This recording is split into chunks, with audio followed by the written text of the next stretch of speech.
C'est une activité assez solennelle.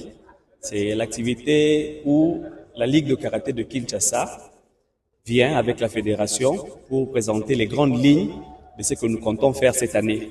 Et donc, la fédération est venue avec sa politique. Nous, au niveau de la Ligue, nous allons prendre la politique et faire des projets et ajouter également les programmes que nous-mêmes nous avons pour qu'il n'y ait pas de programmes qui s'entrechoquent. Et comme vous le savez, la fédération est souveraine. Nous avons le devoir d'accompagner la politique de la fédération, mais également de s'assurer que le karaté est bien géré au sein de la ville-province de Kinshasa. Jouer ce rôle, comme vous le savez, il y avait une crise l'année passée, l'année dernière, et Kinshasa a dû prendre position au regard de tous les éléments qui ont été mis à notre disposition, et vous connaissez la suite. Et Kinshasa, c'est la province et la capitale. Depuis que nous sommes là, le mandat a été renouvelé.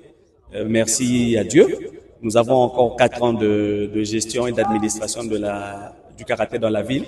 Et donc, ce que je veux dire, c'est qu'il est important que les karatékas continuent de nous faire confiance. Nous avons des devoirs, nous avons une mission au sein de la ville, c'est de pouvoir faire en sorte que Kinshasa reste et demeure la meilleure ville, la meilleure province en termes de karaté dans la République démocratique du Congo. Depuis que j'ai été élu en 2021, dès 2022 jusqu'à aujourd'hui, Kinshasa se trouve être la meilleure province en termes d'organisation des championnats, en termes de médailles, en termes de pépinières, etc.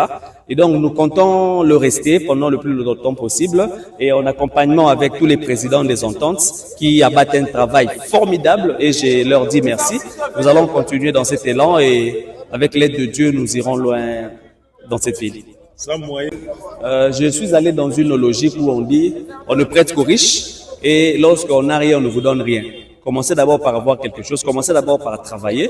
Ensuite, vous irez toquer dans des portes des gens, pas en tant que mendiant, mais en tant que partenaire. Et ça, c'est ce que nous sommes en train de faire. Pendant les 5 dernières années, nous avons travaillé avec nos propres poches. Et je crois que cette année, il y a certaines personnes qui ont vu le sérieux avec lequel nous avons organisé des affaires. Il y a certaines personnes qui sont prêtes à nous accompagner. Nous leur disons bienvenue. Même ceux qui sont derrière leurs écrans, qui vont entendre ce message. Si vous avez envie de venir participer, investir, devenir mécène pour le karaté, la porte est grandement ouverte. Tous nos canaux sont là. Les amis de la presse vont relayer ce message partout. Venez nous aider parce que l'encadrement de la jeunesse a également besoin de beaucoup de moyens. C'est moi qui vous remercie.